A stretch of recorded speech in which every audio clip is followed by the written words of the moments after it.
Nah, tunggu dulu. Sempat tadi bilang bahwa pernah ditangkap, ditahan, sampai berapa kali tadi? 11 kali itu terjadi Bang Andi. 11 kali. Waktu saya masih aktivis, ketua BEM kebetulan tahun 98 itu kan reformasi 97-98. Dan Papua itu kan puncak-puncaknya sampai dengan 99-2000. Persoalan dinamika politik lokal Bang Andi. Ini di Jayapura ya? Di Jayapura. Oke, terus? Di Jayapura. Kalau di Jakarta habis demo lari. Tapi kalau di Papua kita lari ditangkap di asrama. Jadi kita mau lari kemana kalau di Jayapura. Kalau di Jakarta habis demo kita masih lari-lari hilang. Polisi cari kita susah. Kalau di Papua habis demo kita lari. Semua orang tahu di mana lari. Tahu sampai mau jago sampai di mana. Mereka tungguin kita di asrama. Oke, terus? Jadi beberapa kali saya pimpin aksi, kemudian waktu itu reformasi ataupun politik lokal. Dan saya sempat ditahan beberapa kali Bang Andi. 11 kali, tapi tidak lama-lama Bang Andi. Oke. 2 hari, 1 hari, 3 hari. Ya tergantung kelakuan Bang Andi. Tapi ini urusan demo kan, bukan urusan kejahatan kan? Bukan. Saya insya Allah saya tidak pernah ditahan dengan urusan-urusan kejahatan kriminal yang merugikan orang lain. Cuma persoalan memimpin aksi. Dan kalau Bang Andi tanya tentang usaha, saya memulai usaha dari Jayapura Bang Andi. Dari Jayapura ya. Setelah saya berhenti dari perusahaan, saya karyawan itu Bang Andi, saya membuat perusahaan sendiri. Terus hasilnya? Alhamdulillah, ada pasang surut lah Bang Andi. Ada waktu saya berhenti, saya dikasih pesangon oleh teman-teman, dikasih dividen, itu jadikan modal awal. Saya punya karyawan dulu cuma 4 orang Bang Andi. Jadi usaha apa aja yang pernah di... Dulu itu palu gada. Lu mau gua ada. Jadi dulu ada bahasa anekdot saya itu, saya bilang begini, setan pun kalau bisa dijadikan duit, kita jadikan duit. Tapi bisnis saya dulu saya lakukan itu adalah kayu, trading ya. Okay. Kita trading kayu, kemudian kita mulai masuk untuk bagaimana melakukan kerjasama dengan Kopermas, dengan HPH, kemudian semacam-macam. Pernah jatuh, kemudian bangkit lagi. Karena kita ini kan bukan siapa-siapa kan Bang Andi kan. Dan menurut saya, pengusaha yang hebat itu bukan pengusaha di atas dan di atas terus. Pengusaha yang hebat itu adalah dari bawah, naik ke atas, terus jatuh, naik lagi. Jadi jadinya jatuh bangun. Itulah pengusaha hebat sesungguhnya. Jadi karena itu kita jangan, saya selalu berpikir ya Bang Andi ya, uang saya tidak pernah menjadikan sebagai tujuan hidup.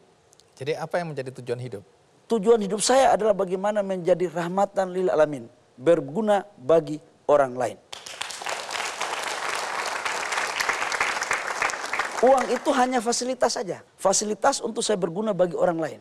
Karena saya sebagai orang muslim, sebaik-baiknya orang itu harus menjadi rahmat bagi yang lain. Makanya dalam Islam itu ada hablum minallah, ada hablum minan nas, turunannya adalah rahmatan lil alamin. Dan itu esensi kehidupan yang sesungguhnya bagi orang yang percaya tentang pelajaran-pelajaran agama. Tapi ada juga yang berpikir bahwa uang segala-galanya.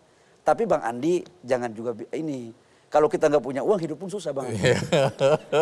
Setuju. Tapi kalau itu yang dijadikan tujuan hidup, maka kita tidak akan pernah bahagia. Bahagia. Tidak akan. Kita akan selalu mengukur orang.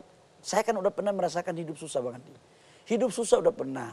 Hidup setengah punya duit udah pernah. Hidup punya duit seperti orang melakukan apapun insya Allah udah pernah. Dihina orang udah pernah Bang Andi. Nggak punya jabatan udah pernah. Sekarang alhamdulillah jabatan pernah di HIPMI. Pernah sekarang alhamdulillah Allah memberikan amanah lewat kepercayaan dari Bapak Presiden Jokowi. Saya jadi menteri, jadi apa yang saya rasa? Sesungguhnya biasa-biasa aja Bang. Oke. Satu hari kelak kan bisa aja jabatan ini pergi. Ini kan amanah aja. Tidak boleh membuat kita kemudian tidak bahagia, frustrasi, marah pada keadaan ya. Saya justru Bang jadi menteri ini, sebagian kebahagiaan saya hilang. Apa itu yang saya hilang? Tidak, protokol jalan terus, ajudan jalan terus. Saya kan biasa makan di warung-warung. Duduk di warteg, duduk ngopi sama teman-teman. Sekarang kalau kita duduk ngopi di pinggir jalan dikira ini menteri nggak ada kerja. Jadi sebenarnya nggak enak jadi menteri itu. Kalau bukan karena pengabdian, mohon maaf Bang. Karena memang cita-cita saya dari dulu nggak ada cita-cita jadi menteri. Nah dari orang tua, ini kembali sedikit ke belakang ya. Dari orang tua yang ya mau dibilang miskin ya miskin lah ya. Anak-anak bagaimana pendidikan? Ini kan kesannya satu orang Anda yang berjuang, tapi bagaimana dengan adik-adik? Adik saya semua pegawai negeri. Alhamdulillah semua mereka S1 semua. Pendidikan, S2. Pendidikan sarjana semua. Sarjana, tidak ada yang tidak sarjana. Minimal S1. Oh ada yang lebih dari itu? Ada yang lebih dari itu. Padahal S2. ini minta maaf ya, orang tua kan miskin ya? Iya. apa yang diajarkan oleh orang tua sehingga anak-anak bisa tumbuh berkembang di dalam pendidikan? Sebelum saya jawab itu, saya mau tanya ke Bang Andi sedikit dulu. Hmm. Apa karena memang pendidikan itu hanya milik orang kaya kah? Kesannya begitu sampai hari Enggak ini. benar. Pendidikan itu adalah hak dari semua warga negara, termasuk yang ekonominya di bawah. Yang membuat kita tidak bisa maju itu karena nggak mau bekerja keras, ada rasa malu yang menghantui, Dan menyalahkan gengsi yang keadaan. selalu ada pada kita, tidak percaya diri yang selalu ada. Ini adalah persoalan besar yang selalu menghantui bagi generasi-generasi, khususnya dari saudara-saudara kita di daerah. Kita hilangkan itu, kita nggak boleh minder. Bagus Kita harus sekali. fight. Ini memberikan semangat buat anak daerah dimanapun juga, bukan dari Papua saja, tapi dari seluruh Indonesia. Jangan berpikir, mindsetnya ini harus diganti ya, diubah. Jadi kalau aku lahir anaknya miskin, seumur hidup aku akan miskin. Peluangku untuk sukses itu kecil, omong kosong itu ya. Ini anak kampung.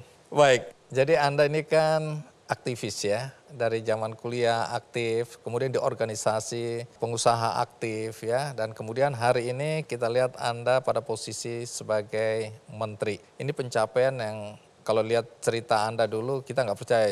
Minta maaf ya, tadi lihat foto Anda saya nggak yakin bisa jadi apa-apa nih anak ini. Tapi lihat hari Foto dari anak kecil, Foto dari dulu dengan itu. teman saya. Iya. Itu foto saya itu di terminal itu. tuh, bagaimana Itu di pinggir pagar itu. alter anak-anak terminal ini bagaimana ya. bisa duduk di sini sebagai menteri kan? Ya. Jadi tidak ada yang tidak mungkin sepanjang kita kerja keras tadi, kita mindset kita juga jangan berpikir kalau aku anak daerah selamanya aku akan ada di daerah. Kalau aku anak miskin selamanya akan miskin. Itu salah besar ya. Salah besar. Kita dari kampung itu jangan merasa diri, boleh kita kampung, boleh kita lahir di kampung, tapi kita tidak kampungan. Saya sering mengatakan kepada teman-teman, bos, saya betul orang kampung, tapi saya tidak kampungan. Saya bukan anak kota, tapi selera saya melebihi dari kamu anak kota ini.